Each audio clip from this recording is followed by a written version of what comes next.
Hey everyone, thank you so much for joining us again. Today's guest is someone who is truly, truly insightful. I can't wait for you to hear his profound thoughts. He's a comedian born rapper, spoken word artist, international bestseller of his book. He's an author too. And he's also a really, really dear friend, someone who I've had so many incredible conversations with. We have what we call roof talk. We literally sit on a roof for a couple of hours and catch up about life, philosophy, experiences. They've been truly meaningful to me, and I wanted to share that meaning with each and every one of you. And he's also launching a new book, and the book's called Unlearn, 101 Simple Truths for a Better Life. So if you enjoyed today's conversation, you can grab a copy of the book as well. So Humble, thank you for being here, man. Thank you for having me, man. Excited to be here. Humble the poet. It is great to have you here because we've had a couple of conversations. Yeah. We're always talking online messaging, and I've always found them so insightful. I always learn something every time we speak. I feel like I need a notebook just hanging out with you. You're the You just have to have a notebook taking all these notes. So get your notebooks out, guys, Yes. because I feel the same way about Humble. I think he's someone who really, really unpacks and thinks about life. And I love people like that because I truly believe that it's so easy in a world we live in where everyone sees quotes, everyone on Instagram, you see motivational sayings absolutely everywhere. Everyone captions their picture with the latest inspirational quote that if you don't think it through, you can think you're deep without being deep. Oh, completely. It's like this whole full woke idea.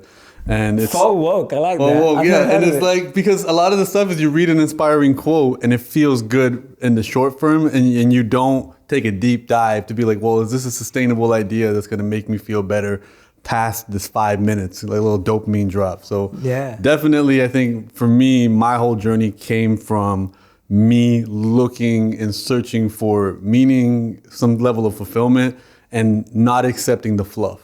I usually call it the Tumblr quotes. And I think now it's just become that full woke stuff that you see all over social media, where it's just like, you know, things that you hear that, again, it'll make you feel great for about 5 minutes. And then when you really kind of unpack it and try to live it, you're like, this is not pragmatic at all. Interesting. Yeah, whenever Humble comments on one of my quotes on Instagram, I'm like, yeah, this is a good one. Like, that's how I feel. Well, your stuff's all good. I want to make sure I don't validated. like just send you a fire emoji. I want to make sure that there's some value to what I got to say. You know, hands up fire emoji? Yeah. Or like the 100. Yes. Right, the 100%. The or like, 100. Or my favorite is so true. So true? Or so deep. Yeah, so deep. Those are my favorite comments. Yeah. But no, I do believe that you genuinely lived that. And obviously you used to be an elementary school teacher. Elementary, teach the third grade in Toronto in a neighborhood called Rexdale. And it was heavy immigrant area, you know, a lot of kids whose parents were overly educated. You know, back home they were doctors, lawyers, engineers, and they came to Canada and then their education wasn't converted. So now they're working in donut stores and gas stations and factories, and they had a really strong priority for education, but they may not have had the means. And it was such a really interesting dynamic, and just trying my best to communicate with these kids, because I really kind of felt like they were me. You know, my father had a master's degree in economics, came to Canada, had no opportunity to use the education. So instead, he became a cab driver, drove cab until he retired in 2015. And he always stressed education because he never got the opportunity to kind of realize his own. Yeah. What did you learn about how humans learn by being a teacher? I think the first thing that I learned, and I even mentioned it in the introduction for the book, is the fact that we all are almost completely empty vessels when we start. And I tell the story about telling a child to, you know, put on your boots and put on your snow pants. And if the kid will put on his boots and then struggle to get the pants on, because they will take what you say literally and say it the way you did. And it really made me become very self-aware of how many gaps I fill in every day with my own biases and my own context when somebody speaks to me. And these children are empty vessels. So when you start to see them and you communicate to them, there's so much opportunity to kind of mold and shape them to think a certain way. And that can go either way. That can be a great thing or that can be a negative thing. And I was really trying to, instead of teaching them a specific thing, really try to get them to fall in love with the idea of learning, the idea of exploring, and kind of taking things to where they needed to take it for their own natural journey. Now this book, Unlearn, Yeah. I love the title because it's so funny. Around the time we met, I was giving a lot of talks and I kept using the word unlearn as well. And I got fascinated with that word because everyone's talking about like, in this age, you've got to be a continuous learner and you've got to consistently learn and to stay up to trends and all that kind of stuff. It's all about learning. Yeah. And here you are going counterintuitive and saying, no, guys, I've got 101 simple truths to unlearn. Yeah. Tell me about that. I think what happened was, again, I was an elementary school teacher, which is a very safe government job. All my colleagues are on my team. There's no competition, and I came from being in the school system to working in the school system. And, I had a creative itch. And when I got into the entertainment industry, I just got torn apart. I got ripped to shreds. The first people to recognize my talents were there to exploit me. I lost a lot of money. I got ripped off a few times, betrayed by people I cared about. And what I realized was I didn't have to learn new things to navigate in this world. I had to let go of a lot of ideas and biases and idealisms that I carried that, I could afford to carry in my previous life that were now weighing me down kind of in this. So, living in the structure, I kind of look at it as leaving the zoo and going into the jungle, And now you're definitely a lot more free, but no one's bringing you your food. No one's there to keep you safe. And I realized I had a lot of biases and I had a lot of expectations for how I thought the world was going to treat me. And I had a lot of entitlements and I had to kind of shed those. And it was kind of the idea of, letting go to gain more. Tell me about one of those powerful biases that you had. And tell me about a moment when you saw it not serving you. And then when you had to switch it, when you unlearned it? I think definitely ignoring words and paying attention to actions, and I think what I was doing was the opposite. I really wanted to believe something. So I would ignore actions, I would ignore patterns, and I would really cling on to words. I was like, well, what they said they would do this for me, or they said they meant it, or they said I mattered, even though their actions completely contradicted that. And when things blew up in my face and you sit there, they always say hindsight is 20/20. That was the moment I wanted to take ownership. And I was like, okay, wait, I should have seen this coming because now playing it back, here are all the pieces that this person revealed to me through their actions. So I think at that point I said, actions scream, words whisper. So now, I'm always paying attention now for patterns in behavior, even for myself. So I might say, a lot of things, but if my actions contradict that, my actions are what matters. And, that's a very important idea, whether it comes to our relationships with other people, but also for ourselves. If, instead of us telling people what's important to us, we could just simply show them our schedule, because our schedule will show our priorities on a subconscious level. And that's the deeper stuff that actually really represents who we are. That's such a practical thing everyone can start doing today. And I think that goes back to it. I needed the practical stuff. I didn't need the motivational stuff. I didn't need the fluffy stuff. I needed the stuff to make me feel better now. I also needed the stuff to help me turn my life around now, because I was in a very difficult situation. I had left my job as a teacher to become an artist, and I wasn't in the best financial situation as a teacher because I was a young kid making money and not knowing how to spend it. And when I became an artist, I had no idea how my creativity was going to pay any of the bills. And I needed to get my mind in the right place to kind of figure this out. And that really meant, shedding my entitlements, shedding many of my expectations, not being so idealistic, and really trying to find the source of where did all this stuff come from? Why do I believe these things? And is it okay to let go of these beliefs without losing who I am? And I think that was kind of the premise of this journey of unlearning. And I realized that, to be a lifelong learner is to also be a lifelong unlearner. Absolutely. I can't remember who said it now. You might even know. That they said the illiterate of the 21st century. Modern literacy, I think it was Bertrand Russell. Was it? Bertrand Russell? Learning, unlearning, and relearning. I think it's Bertrand Russell. The illiterate will be the ones who can't learn, unlearn, and relearn. Yeah, for the 21st century. Yeah, absolutely. Yeah, and I love that statement. I think it's so powerful because it's so strange how, and I'd love to hear your thoughts on this. Why does it feel harder to let go than it does to add? I feel like we as human beings will always gravitate towards the familiar. Familiarity is more important to us subconsciously than happiness or anything else. So Where does that come from? From your opinion, like your perspective. I think it's a survival tactic. I think going back from when we were, nomadic, I think our brains were designed to really notice things that stuck out. So we would really be in a familiar, safe situation. And then, if you walk into somebody's home, you can smell things that they can't smell because their brain's been trained to shut off that smell because they need to notice things that are out of place. I feel like that's the reason we always notice what's going wrong and not what's going right, because we're trained to figure out what's out of place.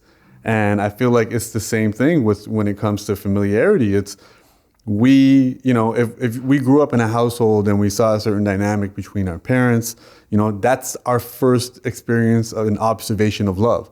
We're going to naturally, subconsciously kind of lean towards that in our own relationships if we don't have that self-awareness to kind of want to break that cycle, even if it's an unhealthy situation. So I think the familiarity of it is what kind of trumps everything. And I know even on a positive note, for me to improve my quality of life, I really lean back to nostalgia. I really try to, I wake up in the morning and go for a walk, and I enjoy the walk, not just because it's exercise, but it reminds me of being in the 4th grade, walking to the bus stop and a little bit of the chilly air in Toronto, and that when the sun's out at that angle, just the feeling and the vibes. And I think a lot of us we feel happiest when we feel like we're children again.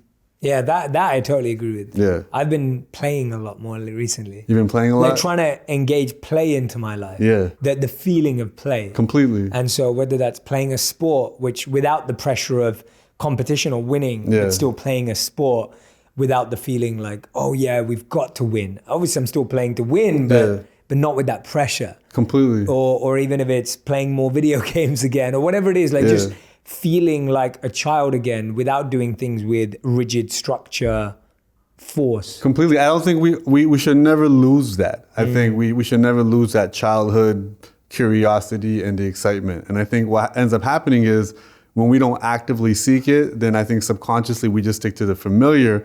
And that's where the danger is, because we start to mistake our beliefs and our values for ourselves. And now we're like, well, if I abandon that belief, I don't know who I am anymore.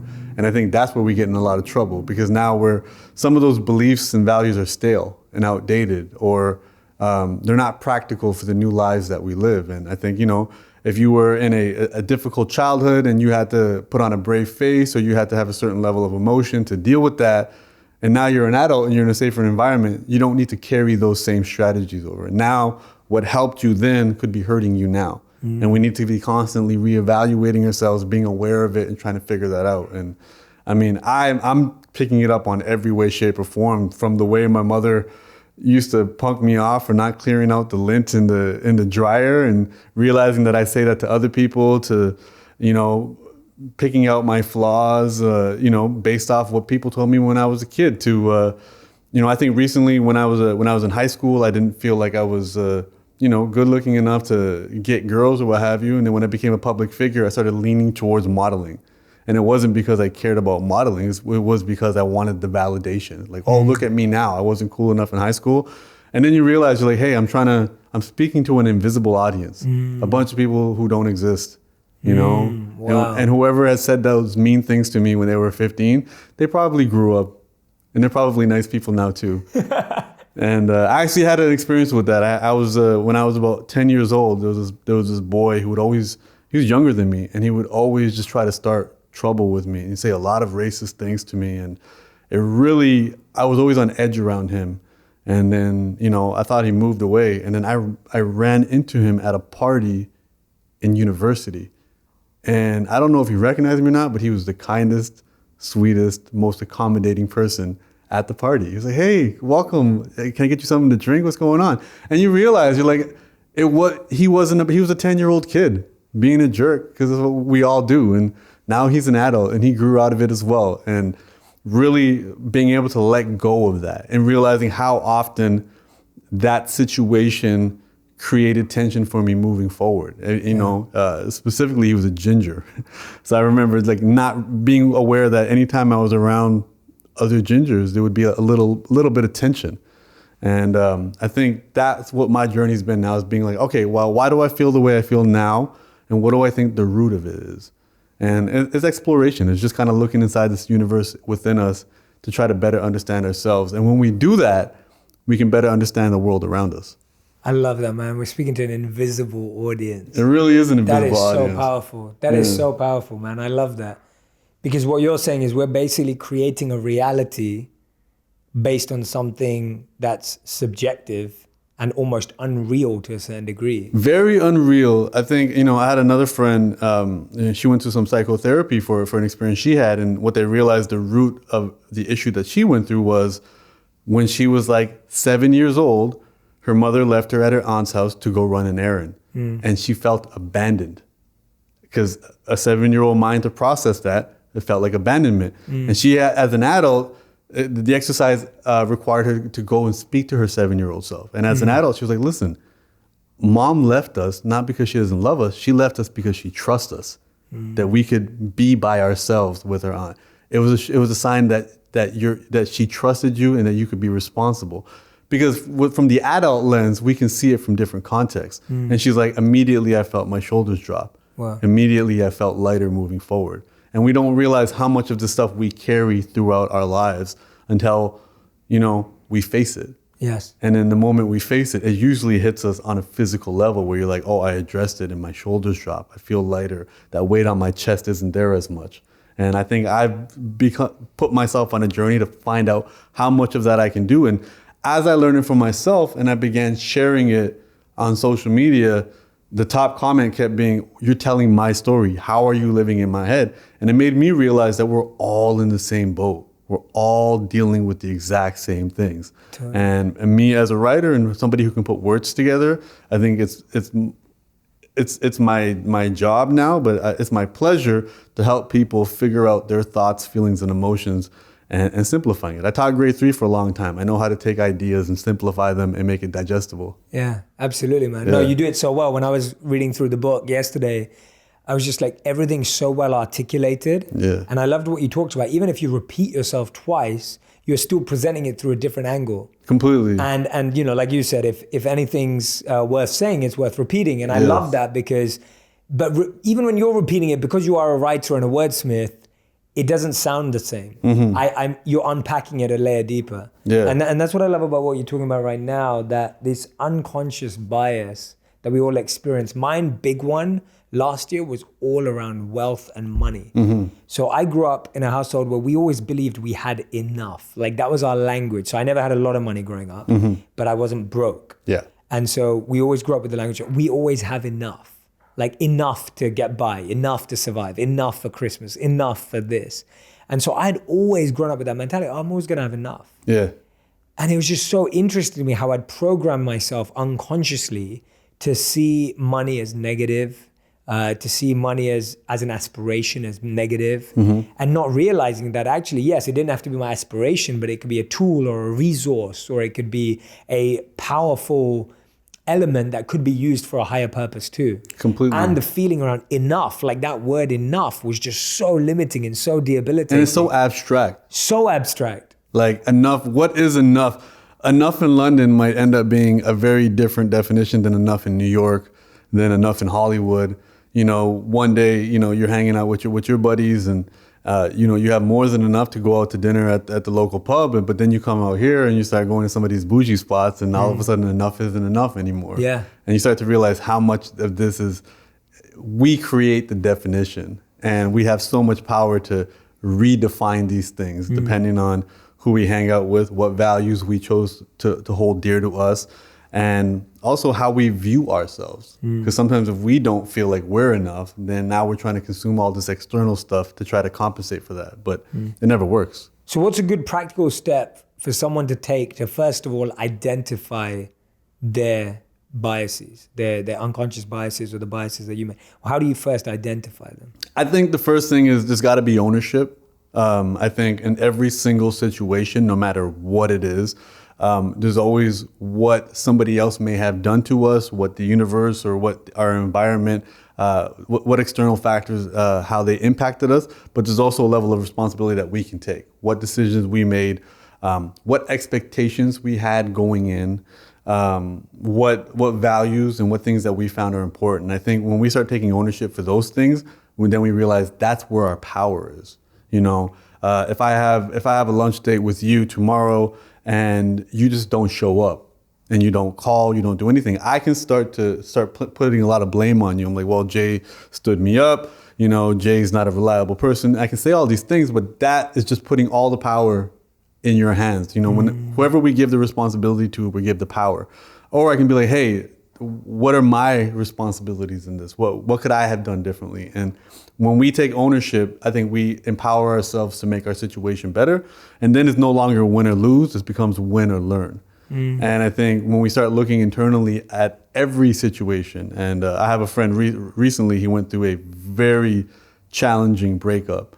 And I can see now that he's kind of dug himself some light to the end of his tunnel. And because what he's saying is, you know, I don't talk about what she did to me anymore. I talk about what she did for me. And I'm realizing he's taking a lot more ownership. He's doing a lot more self-actualizing. And I think that's always the first step. I think I'm really big on no complaining. I don't see a lot of value in it. Totally. I don't see a lot of value in venting to other people repeatedly. I think, you know, obviously get some stuff off your chest. As an artist, I'll take my stuff off my chest through my art. But I think we all need to feel connected. We all need to bond to something. And self-pity is a very easy fast food way of doing so. And I encourage people to kind of take that out of their diet and start taking a little bit more responsibility. Because when you take the responsibility, it's not simply about blaming yourself. It's about when you start taking responsibility, you have power now to start changing things. And you can't obviously rewrite the past, but now you are better equipped to start to write your future. Self-pity is like fast food. You need to take it out. Yeah, it feels good in the short run. It really feels good in the short run. I love that. And I don't want to hold it against anybody for feeling it. And it took me a while to kind of pick up on it. It's convenient, it's quick, and it's cheap, just like fast food. And if you do too much of it, it's gonna bite you in the ass, just like fast food. You know, so just be mindful of it. And I think just with a lot of the people I'm speaking to and hearing that is always the one thing I try to encourage. And people don't like to be told, oh, I can't feel sorry for myself in this situation. And there is in my opinion, a very defined line between self-pity and self-compassion. What is that? Yeah, I was going to ask that. That was my next question. I think self-compassion is kind of recognizing if you've been hurt, that you require time for that injury to heal. You know, let's say you break your leg. You have to understand that it might take you 6 weeks of not putting any pressure on it to heal. That's self-compassion. That's self-compassion. Knowing what's necessary, knowing the patient what's necessary for you to get better. I think self-pity is kind of picking at your cast and picking at the scabs and really wanting to define yourself through your injury and wanting other people to feel sorry for you because you start to feel connected. It makes you feel less alone. You also feel more connected with yourself when you're like, well, nobody understands me but me. Nobody else gets it. And I think when you start to realize that, hey, I get it. It's your first heartbreak. But, you know, there are a million heartbreak songs. Clearly, you're not the only person who's gone through this. And that doesn't mean your heartbreak is any less intense. It just means this is a common thing and you can actually learn from others who went through this as well.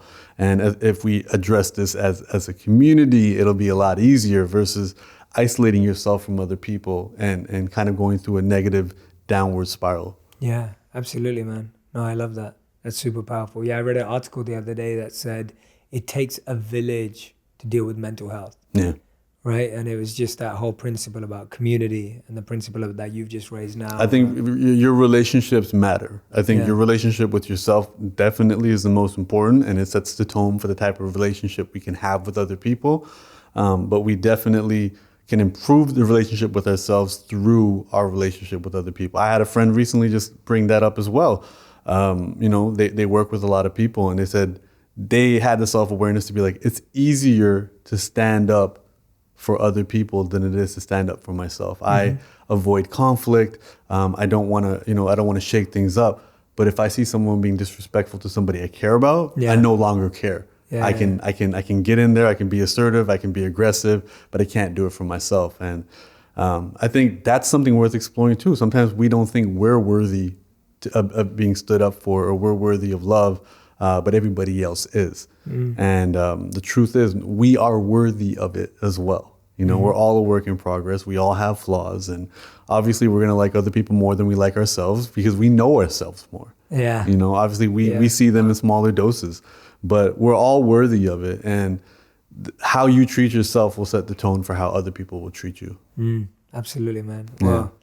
You're like dropping them in I'm this. just dropping. I'm literally the book's right here. You guys can't see it's off camera. I'm just rereading the book. He's just reading them out of the book, guys. He's just reading them out of the book. Don't watch the video. No, it's it's amazing, man. I love it because it's you're not just quoting stuff. It's when you're sharing it, it's real. So first step is ownership, and I love that. Ownership, yeah. I think that's a great first step.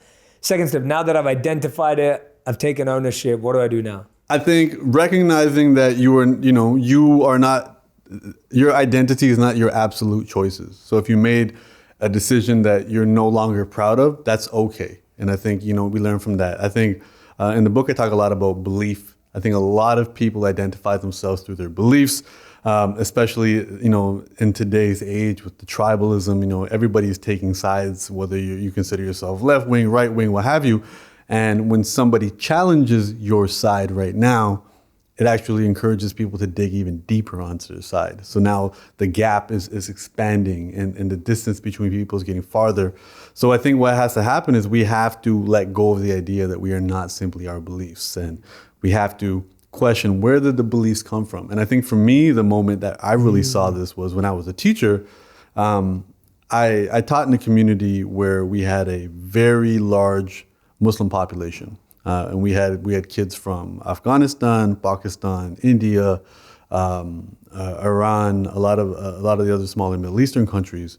And so during Ramadan, the ongoing joke is everyone had to celebrate Ramadan because so many kids would stay home that day. It wouldn't be fair to teach. If I had a class of 28 kids, about maybe 11 would show up. Wow. Because those would be non-Muslim. So it'd be the ongoing joke that, hey, everybody gets to celebrate Ramadan. Whoever shows up that day, we show movies. And, well, for Eid, for that. But during the fasting, I witnessed, one girl kind of making another girl feel bad for having a snack. And you can kind of hear it in the girl's tone of voice. She's just regurgitating whatever her parents were telling her. Right. Because they're too young to kind of be this judgmental. And I think as we grow older, we don't realize that this stuff was taught to us. Like, we didn't come out the box believing in these things. And that forced me to continually challenge my beliefs and be like, well, where did I pick up that belief? Whether, it is something on a spiritual level, or whether it's my relationship with consumerism, the idea that buying stuff's going to make me happy, or whether it's the idea that we can live happily ever after, or whether it's the idea of soulmates or anything, whatever we believe. Yeah. I think the number one question is, where did it come from? And great question. Yeah. And is that belief, and not to, if my parents, indoctrinated me with a bunch of ideas, that doesn't make them bad. It doesn't mean I was brainwashed. It was, they had whatever tools they had. They were taught by others, and we're passing it down. But if we have that self-awareness, we're like, okay, well, that belief, so for me, a good example was when I was a teenager, I believed homosexuality was a sin. I believed it was wrong. It took meeting a person who was homosexual and hearing their story and realizing that they're human just like me, looking for love. And then going back and be like, well, where did I learn that? And it wasn't from somebody saying homosexuality was wrong. It was from the religious belief that pursuing lust is evil. And me taking that and reappropriating it, what have you. And not holding against anybody who taught me that, and realize that, hey, everybody was taught what they taught, but now that I have the self-awareness, I can let go of this. This is no longer serving me. This is closing me off to a lot of amazing, beautiful people. So I'm going to let that go. This is not my identity. And I think a lot of people, they take the flag of their identity and they shove it into something. They're like, that's me. And now if you insult that idea, you're also insulting me. If you insult conservatism, you're insulting me. If you insult the LA Lakers, you're insulting me. Yeah. If you insult Manchester United, people, they find value in that. And I think for me, it meant that I had to start looking around and exploring, well, where did I plant my flag? What did I believe? And that's an ongoing process. It's a lifelong thing. You don't just pull your flag out and now you're free. There's layers to it. Once you jump one fence, you know, you can run a couple meters, you hit another fence. Totally. Man. And it's really about this continuous journey and cycle of kind of shedding these old ideas, adding new ones, and then maybe having to shed those soon as well. I love it, man. Great advice. Really practical. Anyone who's listening or watching, make sure you're taking notes because, yeah, super practical tips. I love it, man. But when I listen to you, and anytime I'm with you, I feel like you've really dug deep and done the work. Like genuinely, like when I talk to you, I feel like you're like, I don't know how long you've been doing it, but you've really been like going inside and like breaking it down and figuring it out and reflecting. I wonder who was supporting that journey for you? Like who was helping you pave that way now that you're helping others through your writing, through your books, through your social media, through your video? Was there not just specific people, but what was guiding that process for you? Or was it really just self-reflection and introspection? I think a lot of it was art. So, I mean, I think, you know, remembering the first time I heard Outkast and, you know, hearing Andre 3000 say, I came into this world high as a bird, secondhand cocaine powder. I know it sounds absurd. And being like, whoa, this guy just said, this guy just explained that his mother was doing cocaine when she was pregnant with him. And like, I've never heard that level of honesty in a hip hop song. And hearing Lauryn Hill, you know, sing songs, and, you know, she has that Unplugged album and the song Get Out. And, you know, she's like, if everything was golden gold, that's how I choose to live. And just kind of thinking that and being like, okay, what does this mean to me? Because sometimes you hear this stuff before you're ready. Yeah. And then 10 years later, those lyrics just pop into your head and you're like, whoa, this mattered to me. I think there was a combination of that. I think there was also a combination of, you know, my mother, she injured herself. She used to work at a factory. We had moved to a neighborhood in Toronto that was around the corner from a factory, Kellogg's cereal company. She worked for them. So we had moved there so she could walk to work in about 5 minutes. And after about a year, she got hurt and she could no longer work. And I think she kind of fell into a very dark place because she felt like she wasn't contributing to the family. I feel like, you know, my father didn't have the tools to kind of help her go through it. And she spent more time at the Godwara, you know, the institutions for Sikhi. And she really took a deep dive and started bringing that into the household.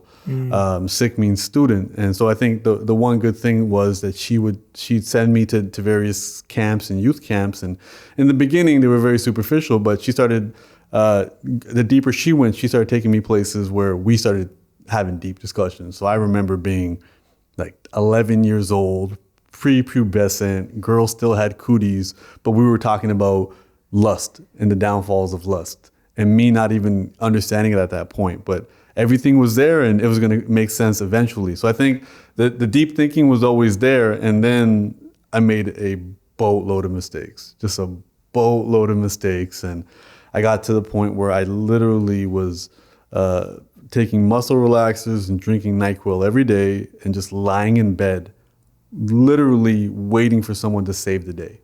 And just being like, okay, I'm gonna wake up and this stuff's gonna figure itself out. Because that's what happens on TV. Sure. You know, within 22 minutes, something's gonna happen. Some, you know, ex machina type situation where the cavalry is gonna come in. And, you know, if you watch The Pursuit of Happiness with Will Smith, that's one of the things that, you know, that was said to him that turned on that switch was the cavalry's not coming. Nobody's coming to save the day. And for me, that moment was listening to J. Cole, Dollar in a Dream, and hearing him say, listen, are you going to, you know, things weren't working out for me. He goes, are you going to grow bitter and cold? Or are you going to flip this and make this your defining moment? And I think that was kind of the kick in the butt that I needed. And I think that was the point where I started rejecting everything that wasn't giving me real world value. You know, no longer was I going to listen to the fluffy stuff. I was rejecting the ideas if someone said, oh, God's got a plan, just trust it. I was like, that doesn't help me become a better person. I started rejecting, you know, anything that just kind of sounded nice. And I was like, you know, so it became, and for me, you know, I was already kind of a little bit rough around the edges with my communication. So it was like, you know, I started posting up, the quotes I would start posting up in my place at that time was like, sink or swim. You want a vacation? Go get a day job. You miss the shots you don't take. And just very straightforward, no nonsense, no sugarcoating, and it really helped me a lot. And then when I started sharing that on my Facebook at the time, immediately people started gravitating towards it. And that helped me realize that I wasn't alone in what I was going through and that we were all going through this. And sharing my journey as I was figuring it out was adding value to other people.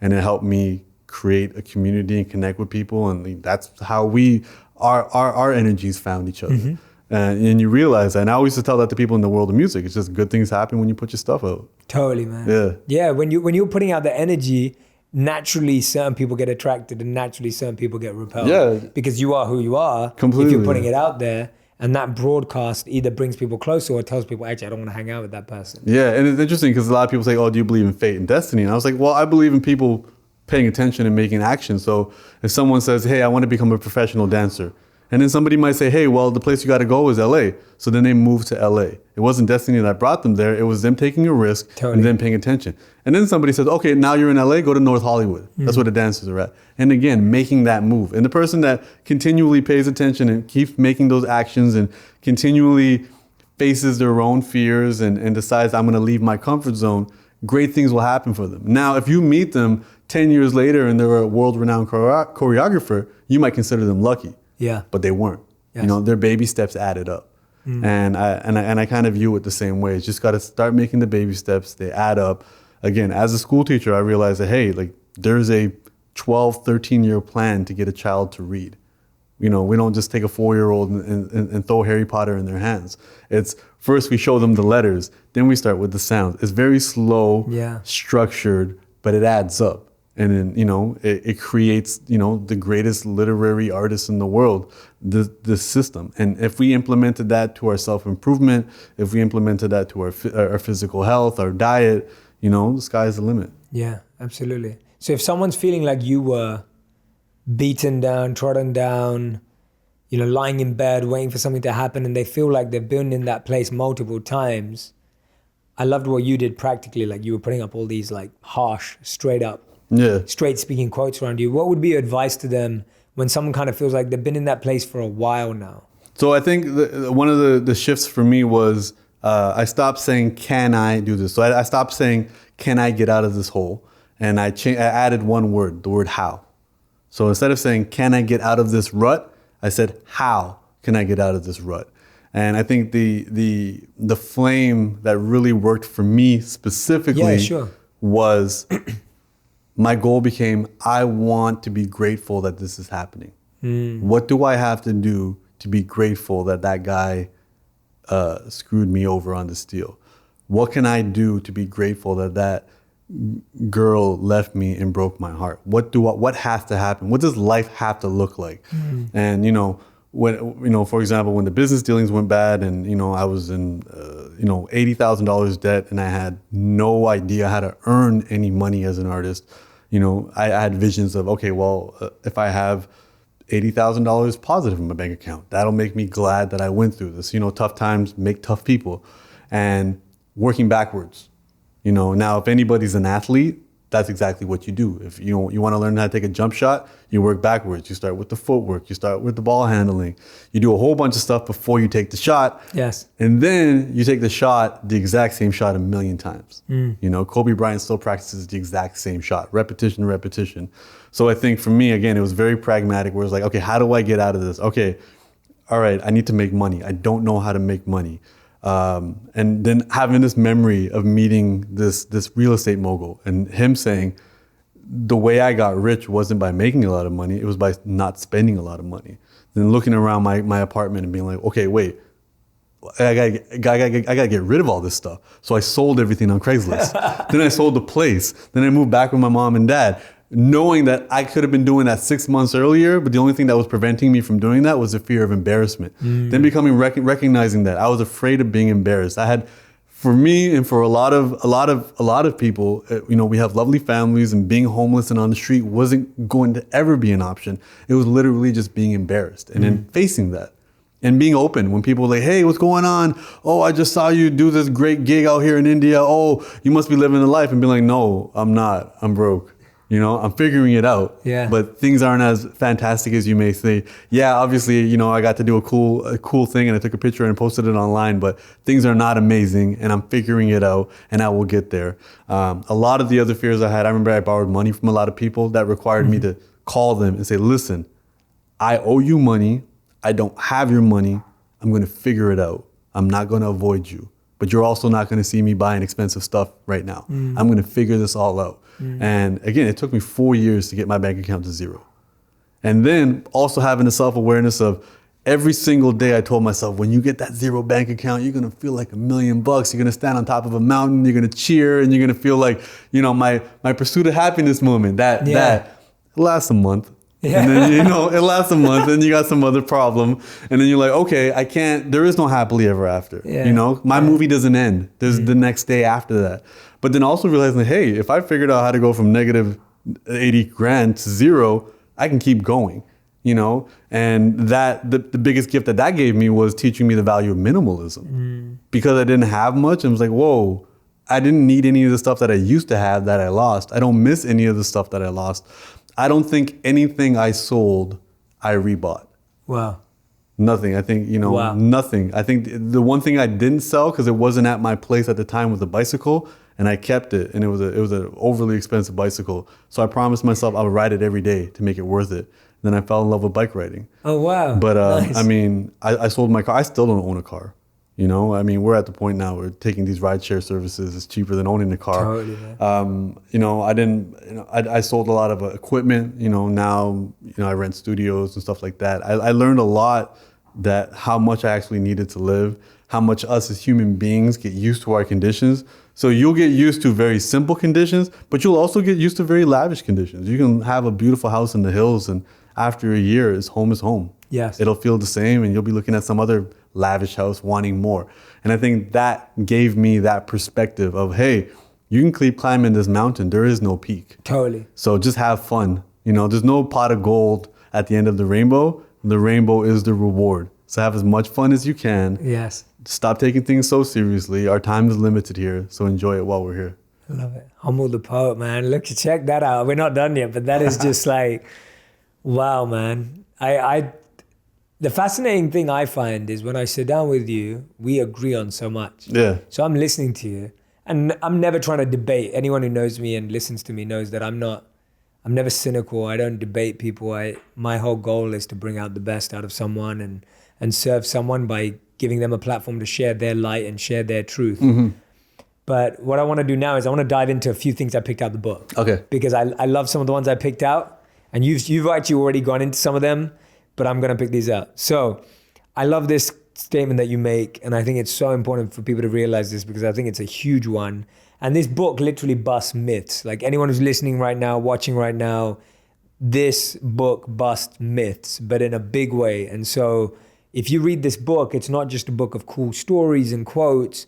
It's going to help you bust myths in a big way that are so deeply ingrained in our minds. And it's interesting you brought that up, especially with the idea of debate. You said, you know, I'm not here to debate. And I think what I found was I ended up debating many people, not because I wanted to hear my own voice or prove them right. It was because I was desperate to find the practicality in what they were saying. That's awesome. Yeah. And I would always just be like, but wait, how you know, and I would start challenging them until we either figured it out. That's positive debate though. Oh yeah, completely positive debate. And it really came from a place of sincerity. Yes. And I've had a couple of conversations with people where they started to realize that. They're like, hey, you're not just asking me questions. Like you really, you know, you don't just want an answer. You want this to work. Yes. And I think that's the reason why, especially in this book, you know, it busts myths because those myths weren't helping me. Yes. And I only wanted to feel better. I really wanted to feel better. I didn't want to feel better for 5 minutes. I wanted to feel better and change the direction of my life. And that was like the origins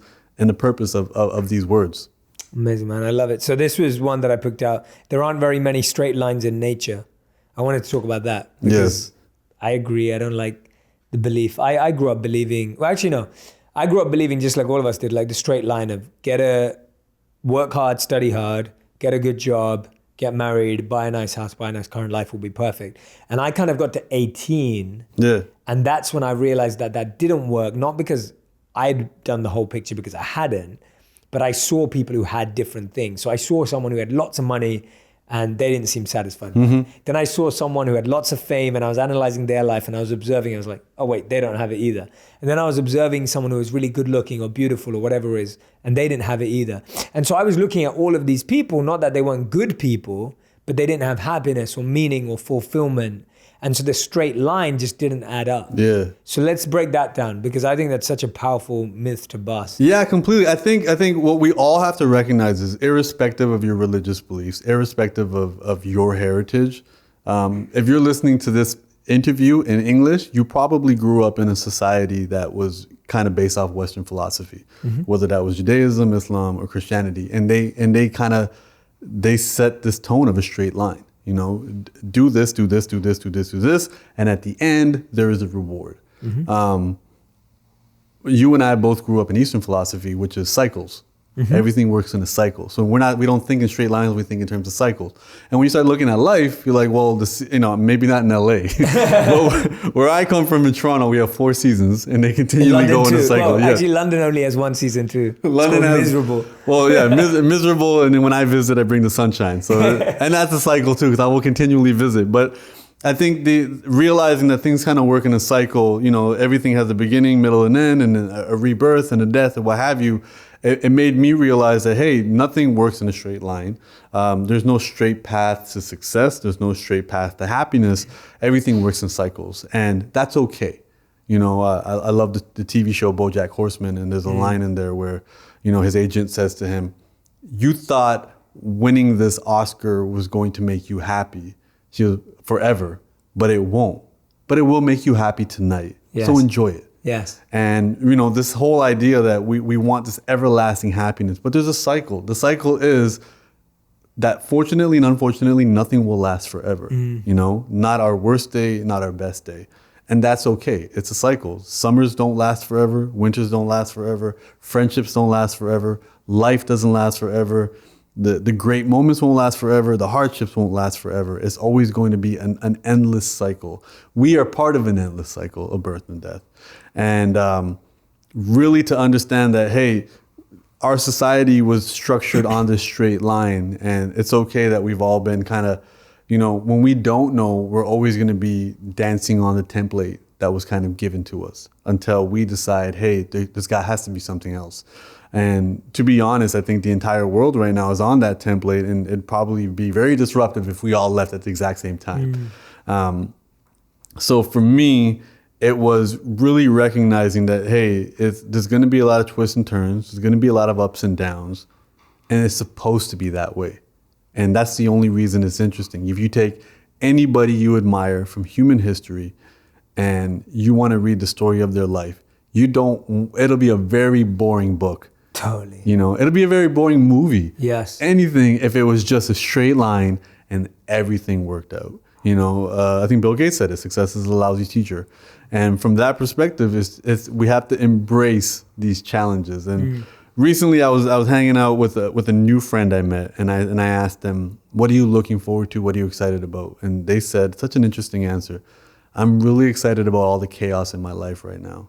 There's a lot of chaos and conflict in my life, and I know it's here to teach me some stuff. And I'm really looking forward to tackling it and learning from it. And I'm like, that's such a refreshing mindset, because most other people are like, oh, I'm stressed, nothing's working out. I just need a break. And I think for me, I'm also realizing that, hey, breaks don't work.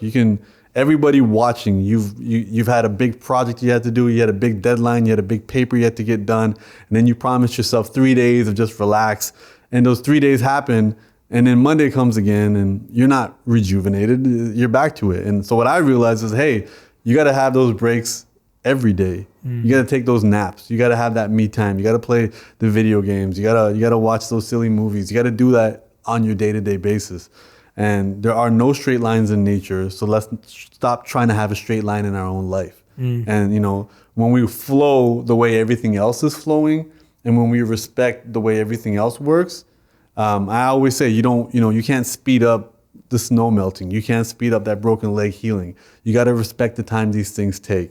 And when we apply that to our lives, I feel like it reduces a lot more of the tension that we feel that we impose upon ourselves, because we want to get over that heartbreak yesterday. We want to get out of debt yesterday. We want things to happen now. But it's those challenges that make life interesting. It's those challenges that give us the character that we need to be the interesting people that we are.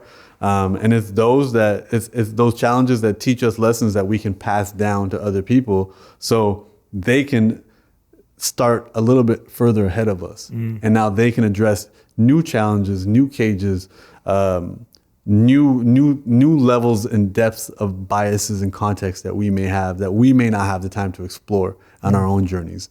And I think that's the cool thing about us as human beings, is we can pass forward that teaching. And the same way our parents started at a certain level, and we get to start a little bit ahead, and it makes me excited about, if I have children, where do they get to start? And, from a generational level moving forward. And it reminds me that, look, we're not the end all be all. We are a drop in the ocean, but as Rumi says, we're also an ocean in the drop, So let's play our part in the grand scheme of things, but let's also realize that grand scheme exists all in us. Totally. And it's scary, overwhelming, but it's also extremely liberating.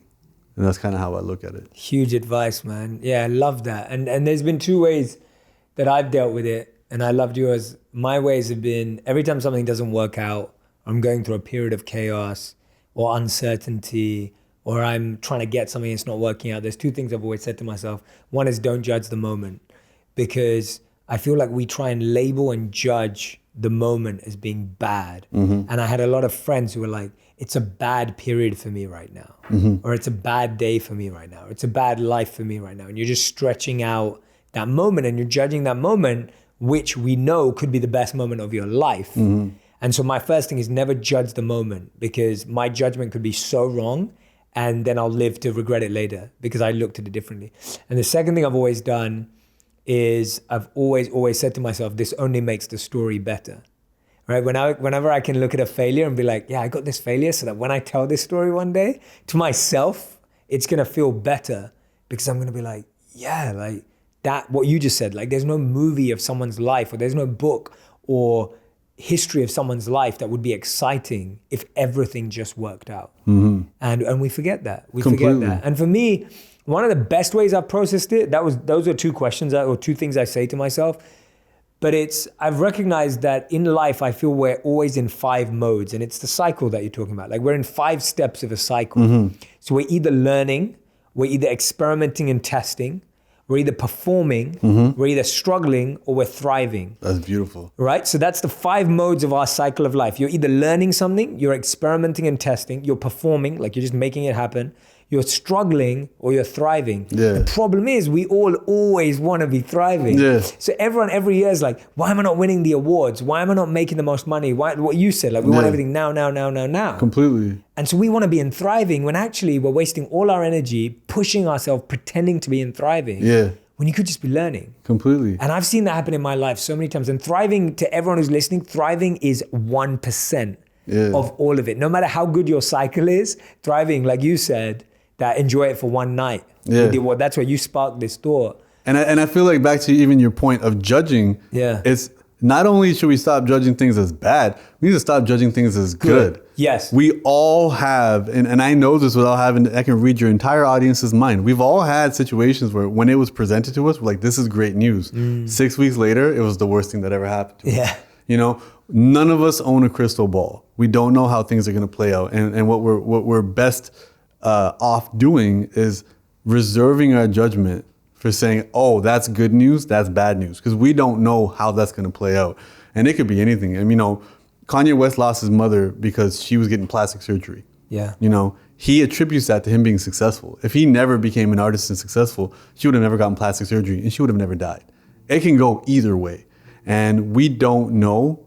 And the smartest thing we can say is, we don't know. Totally. And so when you say reserve judgment, I think that's an amazing thing to do. Is let's stop evaluating what's happening to our lives, because when we stop evaluating it, we can start to look for the opportunities and the good that comes from it.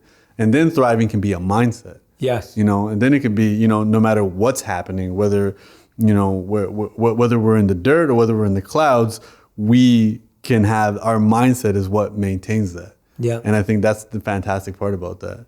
Absolutely, man. Thank you for adding to that. Oh no! I mean, that's what I no, it's, that's what I do, man. That's what I try. Yeah. I want to. You know what it is too. Is so I know I'm learning myself. Yes. You know, how do I know I understand it? Is by regurgitating it, whether making it my own, trying my best to understand where you're coming from, and then also recognizing that I'm extremely privileged to be in your presence. Oh, come on. Where there's a lot of people that are consuming your amazing energy, but they don't have the opportunity to just simply be like, hey, what did you mean by that? Hey, how do I apply that to my life? And I'm not lost on that. I'm not lost on being in your company, how dope it is. I'm not lost on some of the professional comedians I get to be around and just hearing these guys talk and cheer me up. I'm not lost on the amazing singers whose voices I get to hear acoustically. I think, as you said, one thing that I learned from you in our last hangout, which what you said was gratitude needs to be specific. Sometimes we're not specific with our gratitude. We just need to be grateful. Or we say, oh, I'm grateful for the oxygen in my lungs, just because people tell us that we should be grateful for that. But maybe that's not what we're grateful for. Maybe we're grateful that it's cold outside today and we get to try on that new sweater that we never got a chance to wear. Maybe, maybe we're grateful that friend canceled dinner on us today because we really wanted to catch up on that Netflix documentary. Being specific, and that's something that stuck with me off our last conversation. And Thank you, I'm grateful that I get to have these conversations with dope guys like you, Lewis, and all these other people, and knowing that even the other people that I don't know are a hop, skip, jump away through my associates. If I really needed to ask them a question, I could. For sure, man. Yeah. No, me too. And I feel grateful sitting here with you as well, because I like being able to sit down with people where we can really go back and forth on ideas and build and build and build and build and build. It's like playing Lego. Yeah, completely. Right? If you're playing Lego with a friend, it's like you can keep building something, but then that person sees that actually that tower could get higher if you build it this way. You're just building, building, building together. I feel like that, and I feel like what you also do is like if I shine light on something, you literally just take my hand and you just adjust it like half a degree from a different angle, and I see a completely new picture. And it's like, holy crap. And I think that's what it is.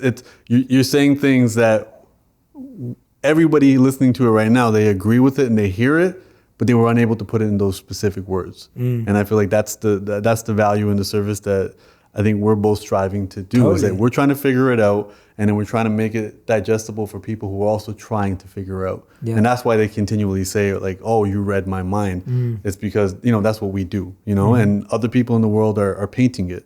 Yes. Other people in the world are putting it in music. Other people in the world are doing different things. And it's what makes this journey so much more fun. Yeah, absolutely, man. It definitely sharing it by far makes it the most fun for me. Collaborating, connecting, working together on something. It's something I wanted my whole life.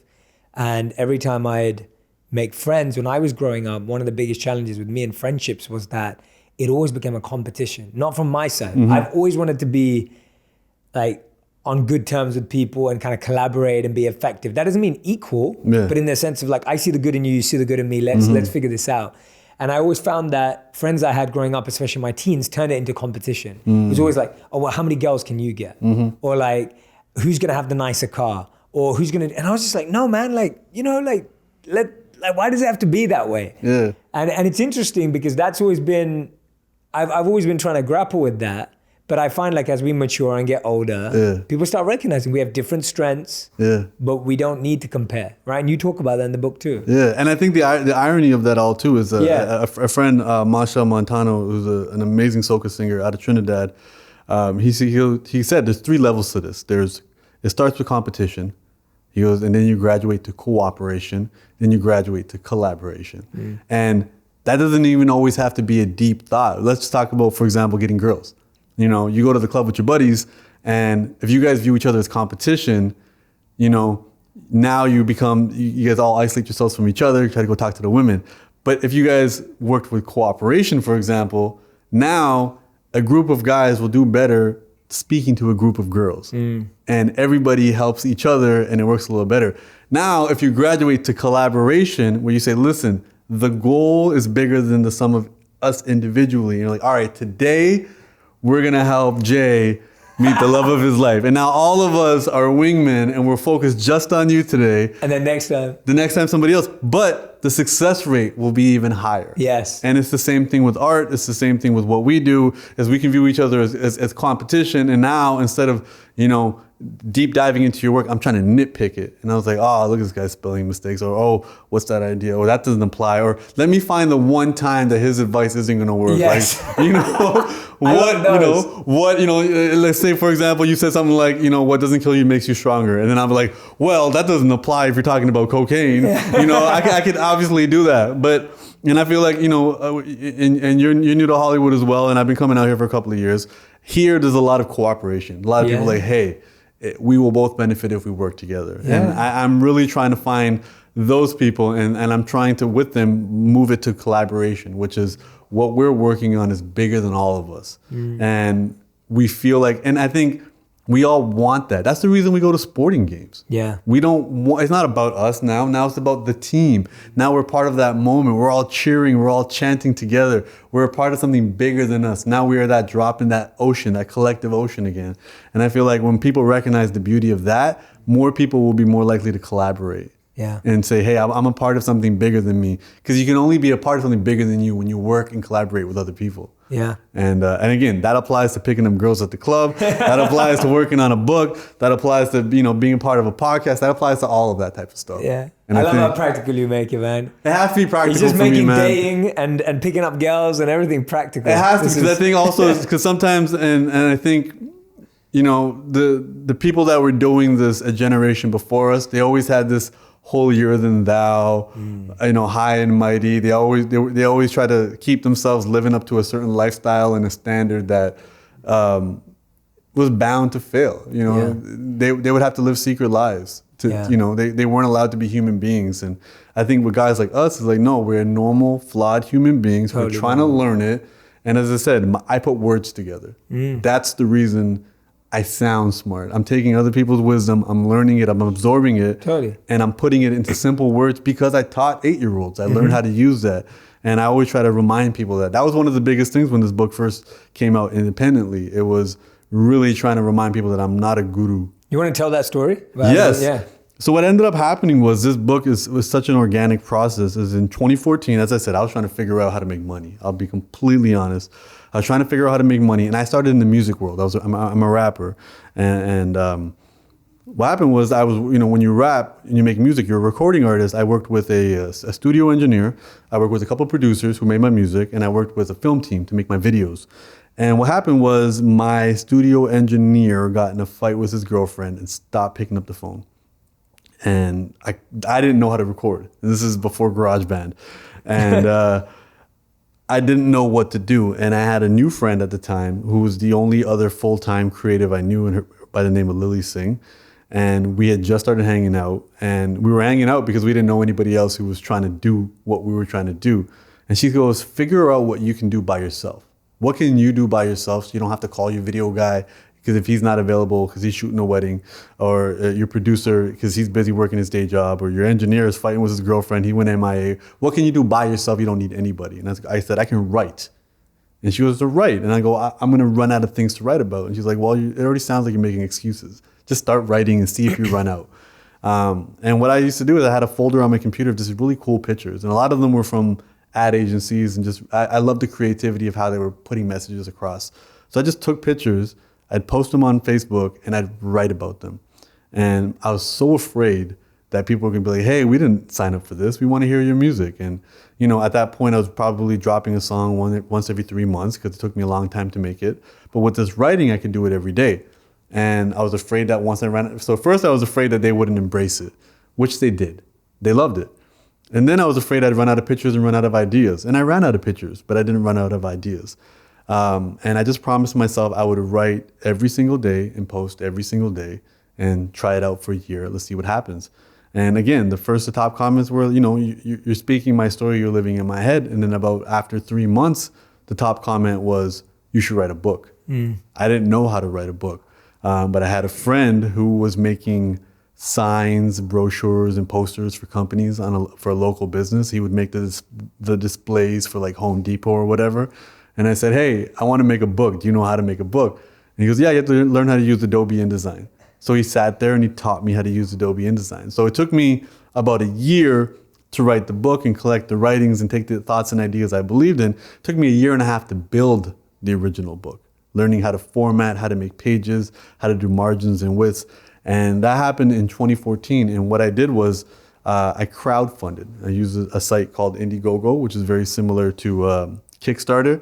The only difference being a Kickstarter, you don't hit your goal, the whole thing is canceled. Indiegogo, if you don't hit your goal, you can still move forward. I made up a number.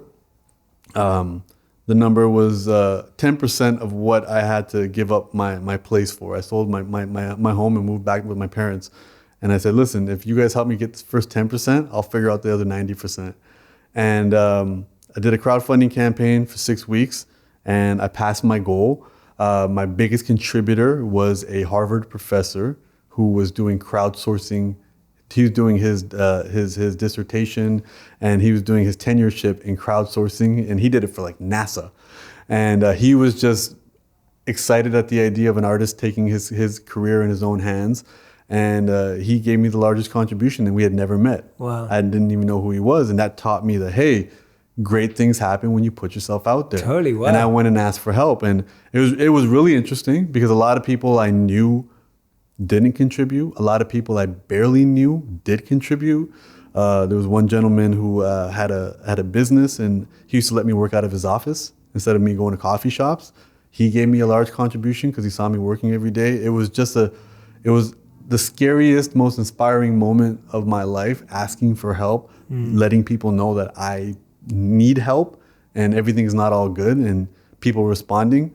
And I used that money and I put the book together. And from that process, it was about 300 people gave me money, and I raised about 26 grand. That's incredible. Yeah, it was amazing. Wow. And my favorite piece of that was I wrote a thank you card to every single person. And again, I told myself, you always talk yourself out of these things. Like, you can't write a thank you card to 300 people. You're gonna end up writing the same things. But it ended up being the most fun I ever had, because writing somebody a thank you card is amazing. Receiving a thank you card is amazing. It was a win-win for everything. And it actually got me to launch my own thank you cards. Yeah. And I have my own line of thank you cards because of that. And really, again, promoting practical gratitude. Find an excuse to say thank you. Whether you're saying it to your mailman, whether you're saying it to the barista at Starbucks, just find an excuse to say thank you. And that process taught me the importance of being vulnerable, and not just being vulnerable for currency to connect with people, but being vulnerable so you can address those vulnerabilities and find your strength. And not only find your strengths, inspire other people to find their strengths. Because sometimes they think the consequences of being vulnerable are going to be the end of the world. And I thought it was too. And it did not end up being the end of the world. So when this book came out independently, and I was using it to sell at my shows. Instead of selling t-shirts, I would do a performance in a city, and I'd sell the book. And with the print service I was using, I was able to ship the book to whatever city I was performing at, and it was great. After a couple of years, I was invited to be on a literary show in Canada called Canada Reads. Think Survivor for books. Just a bunch of personalities arguing about books, debating books. And I wasn't debating my book. I was just debating a book that I liked called 15 Dogs, which is an amazing book about dogs given human intelligence in the city of Toronto. So I just these are all my favorite things: intelligence, dogs, and Toronto. Yeah. And I debated the book and I won. And because I won that, it was in the literary community, and then people figured out that I had written a book. And the biggest bookstore in Canada, pretty much the only bookstore in Canada, Indigo, we're starting a publishing wing, and we would love to republish your book. And at that time, I was like, so you guys are going to give me money to email you a PDF? I was like, this is a no-brainer. But once they plugged it into their community of book lovers, it grew very quickly, and it became a bestseller and was on the list for about 6 months. Congrats, man. And and then from there, I signed with HarperCollins in America, and now we're releasing it, and I'm really excited because it's kind of a testament to plant a seed, and it grows when it grows. So it was independently published in 2014, and now it's getting its worldwide release, and 5 years later. And again, if I wanted it now, when I first published the book, then I would consider the book a failure because it wasn't a bestseller the day I hit publish. It took 5 years for this book to grow into what it needed to grow, for the world to connect with it the way it did. And I mean, it goes to show that things don't happen on our schedule. No. We got to trust that process when it happens and just try to have as much fun as we can. And I'm excited to see where it goes with this now. Yeah, me too, man. I'm excited for you. I think it's a great book. Thank you so much, man. I think it's what people need in the format that they need it and in the words that they need to hear it. Yes. And I love that it's an easy read in the sense that someone can pick it up anywhere and start wherever they need to. And I say that in a positive way because I feel like anyone who's not got time to read a book or like, oh, you know, I don't know when I'm going to get a moment or I'm not used to getting through books, this solves all that issue. Yeah. Because you can literally just pick up one a day. Completely. And that was the big thing. I wanted to really make it, I'm not a book reader, you know, and the irony of getting plugged into the whole literary world is the amount of books that every time you have a meeting with a publisher, they send you home with a box of books. Yeah. So I have a beautiful library now at my home of books that I haven't read. But I realized I'm not the biggest book reader. It's a time commitment sometimes. Yeah. And I wanted to design a book that was easy to read. So every chapter is no longer than 2 pages. You don't have to read it in order. You can literally pick out a random chapter every single day if you want. You can read it backwards, forwards, skip a chapter, go even numbers, odd numbers, whatever you want. Yeah. You can make a game out of it. And I think that was the goal with this, was really trying to make it easy and digestible and simple and practical. Yeah. And that was really the big thing. And the success of this book, even the when it was a bestseller in Canada, there were still spelling mistakes in the book.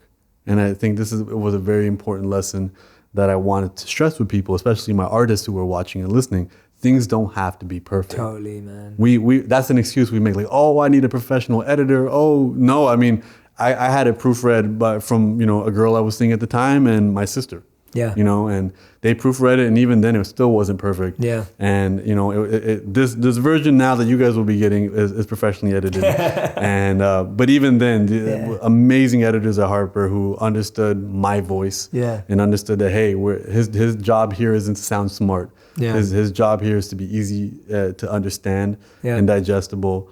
And I'm really excited for people to read this and connect with it and give feedback. And there's an interesting activity at the end of the book, encouraging people to write their own chapter. Nice. and send it my way. And just, that's my favorite part. It's because what I realized, the pattern that I've been picking up most recently is one thing that I was doing subconsciously and not knowing was building community. I think in the beginning, I have 2 sisters. So I think in the beginning, I thought I was always wanting brothers. So I was like trying to find brothers. But what I realize now more is I want a community. Yeah. Because I didn't feel like I fit in with people. Not just as somebody with a beard and turban, but I also felt like as a creative, as an artist, with my priorities, with my values, I didn't feel like I fit in. And the moment I found anybody who kind of was on the same journey as me, it was just like, that's it. You're stuck with me now. And I've been building this community, and I felt like what this book allowed me to do was expand that community and find more lifelong learners, more people who are excited at the idea of having their biases challenged. Because a lot of people don't. You challenge a lot of people's beliefs and values, and that's a great way to lose a friend. But there are a lot of other people like, wow, I believe this for the last 20 years, and you just 3 sentences flipped it. And I love when that happens to me. I'm scared if that ever stops. I want to be 80 years old and still have beliefs that I held tightly and dear to me, and be able to let them go and learn something new. Because that's how we know we're alive. Yeah. Yeah. Me as well, man. All the way. Completely. Guys, I've seen Humble post every day, crossing off the date on the calendar because he's been writing and committed to writing this book. So I'm excited to share it with you. Make sure if you enjoyed this conversation, go grab a copy. It's called Unlearn, 101 Simple Truths for a Better Life by Humble the Poet, guys. So if you are listening, make sure if you enjoy this conversation, go grab a copy of the book. If you're watching, go grab a copy of the book.